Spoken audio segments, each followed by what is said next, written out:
நீங்க கடந்த காலங்களில் திமுக பெற்ற தோல்விக்கும் இப்போ திமுக பெற்றிருக்கக்கூடிய தோல்விக்கும் மிகப்பெரிய வித்தியாசம் இருக்கு. கடந்த காலத்துல தோத்திருக்கீங்கன்னா மீண்டும் வர முடிஞ்சிருக்கிறது. இப்போ 1977க்கு பிறகு 80, 84 தொடர் தோல்வியை சந்திச்ச மாதிரி இந்த முறை சட்டமன்ற தேர்தல், உள்ளாட்சி தேர்தல், நாடாளுமன்ற தேர்தல் இதுல தொடர் தோல்வி மட்டும் இல்ல, வாக்கு சதவீதமும் கணிசமான அளவுல உங்களுக்கு குறைஞ்சிருக்கிறது. எங்களுக்கு உள்ள வாக்கு வங்கிகள் கரெக்டா தான் இருக்கு, அதுல ஒன்றும் பெருசு இல்லை. எங்களை விட அவங்க கொஞ்சம் 50 லட்சம் வாக்குகள் அதிகம் வாங்கியிருக்காங்க. அந்த வங்கியில் அதெல்லாம் தேர்தலில் ஒரு பார்த்து தேர்தலில் புரட்டு வந்துடும், எங்களுக்கு வராமல் இருக்க முடியாது.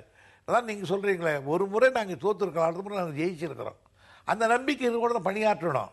இந்த ஒன்றை வைத்துக்கொண்டே இடைத்தேர்தலை வைத்துக்கொண்டோ ஒரு முறை வருகிற தேர்தலை வைத்துக்கொண்டோ இந்த கட்சிக்கு கட்சி சமாதி ஆயிடுச்சுன்னு சொல்ல முடியாது. ஆனால் ஆகும்.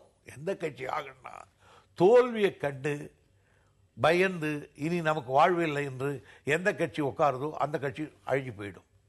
தோல்வியை கண்டு தோழாமல் மறுபடியும் எழுந்திருக்கக்கூடிய ஆற்றல் எழுச்சி யாருக்கு இருக்கோ அந்த கட்சி நடந்து நிற்கும். இப்போ உங்களுக்கு ஒன்று சொல்கிறேன், சுதந்திரா கட்சி இருந்தது. சுதந்திரா கட்சி ஒரு முறை ஒரிசாவில் கூட ஆட்சி அமைச்சது. இங்கே பார்லிமெண்ட்டில் எல்லாம் ஜெயிச்சாங்க. ஆனால் அந்த கட்சி ராஜாஜி அழிஞ்சு போன அந்த கட்சி போயிடுச்சு. ஒரு முறை தோத்துச்சு, போயிடுச்சு. ஆனால் திராவிட முன்னேற்ற கழகம் அப்படி அல்ல. எம்ஜிஆருடைய 13 ஆண்டு காலம் எம்ஜிஆர் கிட்ட நாங்கள் எதிர்கட்சியில் இருந்திருக்கிறோம். ஆனால் அப்பொழுது நாங்கள் அழியலை. எங்களை மிசாவில் ஒரு வருஷம் உள்ளே போட்டாங்க, எந்த காரணம் இல்லாமல். எங்கள் வீடுகள் நொறுக்கப்பட்டது. அப்பொழுதும் அழிஞ்சு போயிடுச்சு திமுகன்னு சொன்னா, இனி நீங்கள் எழுந்துக்க முடியாதுன்னு சொன்னா.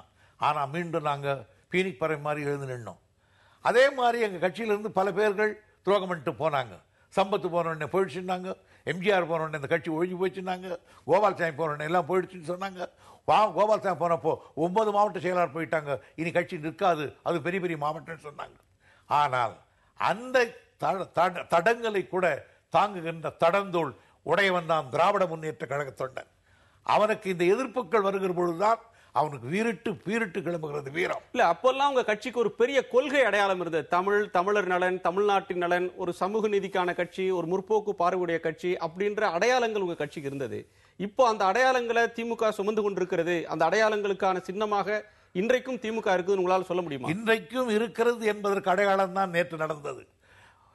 வலைதளங்களில் இந்தியை திருப்புகிறார்கள் என்று சொன்னவுடன் நெற்றில் அடித்ததை போல் அடுத்த நிமிடம் ஒரு அறிக்கையை வீரன் சொட்ட விட்டாரே கலைஞர், அதுதான் திராவிட முன்னேற்ற கழகம், அதுதான் கலைஞர். ஆக அந்த ஆற்றல் எங்களுக்கு எங்கேயும் போயிடல. நாங்கள் சில நேரங்களில் நீர்ப்பூத்த நெருப்பாக இருப்போம். சந்தர்ப்பம் வருகிற பொழுது எரிமலையாக வெடிக்கும் திமுக.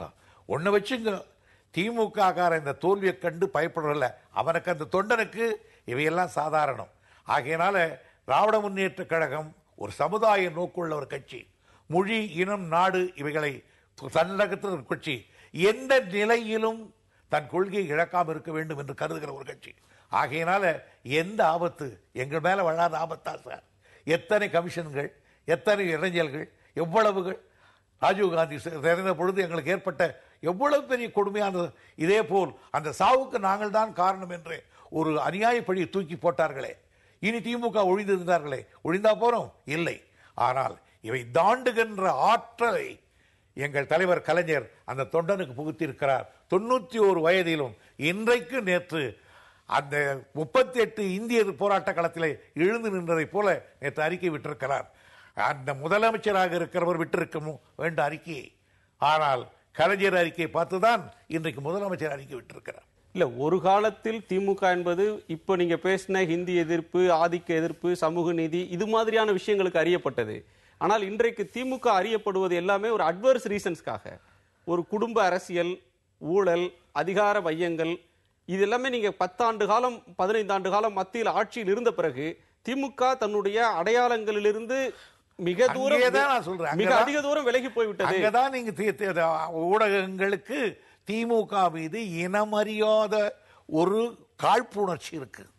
அதுக்கு என்ன காரணம் கேட்டீங்கன்னா, நாங்க மிக மிக பிற்படுத்தப்பட்டவர்களுக்காக, இன்னும் சொல்ல போனால் இந்த நாட்டில் ஒரு தமிழர்களுக்காக குரல் கொடுக்கிற கட்சி. ஆக மொழி, இனம், நாடு என்ற கட்சி. ஆகையினால எங்களை எந்த விதத்திலாவது தொலைக்கணும். நான் கேட்கிறேன், இங்க மட்டும் குடும்ப அரசியல் 2 பேர் வந்துட்டு சொல்றீங்களே, ஃபருக் அப்துல்லா, ஷேக் அப்துல்லா, அவர் மகன் ஃபருக் அப்துல்லா, இன்னைக்கு அவர் மகன் சீஃப் மினிஸ்டர். எவனாவது குடும்ப அரசியல் சொல்றாங்களா இந்த பருக்குகள்? நான் கேட்கிறேன். முலாயம் சிங், அவன் மகன் சீஃப் மினிஸ்டர், மருமகன் எம்பி, இன்னொரு மகன் எம்பி, அவங்க வீட்டில் 6 பேர் ஜெயிச்சிருக்காங்க இன்னைக்கு. அதை குடும்ப அரசியல் என்ன சொல்றீங்களா? பிஜு பட்நாயக், அவர் மகன் இன்னைக்கு சீஃப் மினிஸ்டர், அதை குடும்ப அரசியல் சொல்றீங்களா?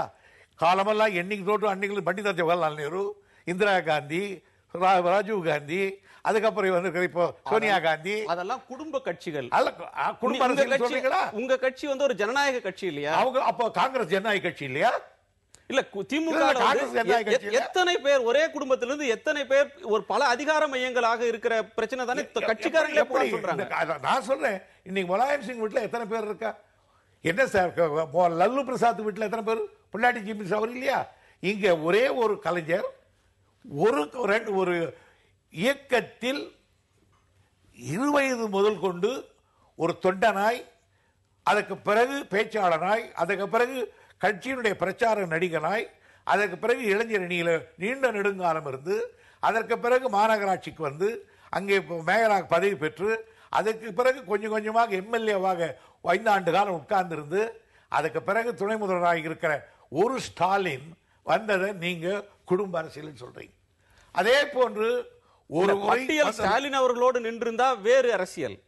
அந்த பட்டியல்ல மேலும் பலர் இடம் பெற்றதுனால தானே இந்த அவங்க வந்து, அதாவது ஸ்டாலின் அதே அழகிரி வந்து வந்தாருன்னு கேட்டா, அவர் எங்க இயக்கத்தில் இருந்து பல துன்பங்களை அனுபவித்து சிறைச்சாலைக்கு போய் உழைத்த பிறகுதான் அவர் ஒரு முறை எம்பி போய் வந்தார். ஆனா இதையே நீங்க குடும்ப அரசியல் கேட்டீங்களே, நான் சொன்னேன் இத்தனை, இதெல்லாம் பார்த்திருக்கீங்களா? இல்ல, இதெல்லாம் தான் உங்களுக்கு முன்னுதாரணமா? முலாயம் சிங், லாலு பிரசாத் முன்னுதாரணம் இல்ல. நாட்டில் இப்படி பல ஊர்கள்ல குடும்ப அரசியல் இருக்கு. தேவகவுடா அவர் மகன் இருக்கு.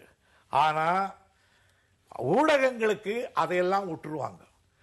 இவரை எப்படியாவது இந்த கட்சி ஒழிச்சிட்டா போதும் அப்படின்ற ஒரு சின்ன ஒரு கிளிக் மேக்கர் குழு ஒன்று தமிழ்நாட்டில் மீடியாக்களை பிடிச்சு வச்சுக்கிச்சு.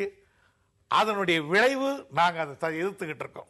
இல்ல, திமுக வந்து மிக பிற்படுத்தப்பட்ட மக்கள், சிறுபான்மை மக்கள், தாழ்த்தப்பட்ட மக்கள், இவர்களுடைய நலனுக்காக போராடுற அரணாக இருக்கக்கூடிய கட்சின்னு சொல்றீங்க. ஆனா அந்த மக்கள்லாம் இந்த முறை உங்களை கைவிட்ட மாதிரி தெரியுது. அதான் இன்னும் அவன் திருந்தல. பெரியாரை கேட்டா ஒன்றும் ஏங்க அவர்தான் இன்னும் அவன் திருந்தலன்னு அர்த்தம் நாட்டினாரு. இன்னும் எங்களுடைய உழைப்பு அவர்களுக்கு தேவைப்படுதுன்னு அர்த்தம்.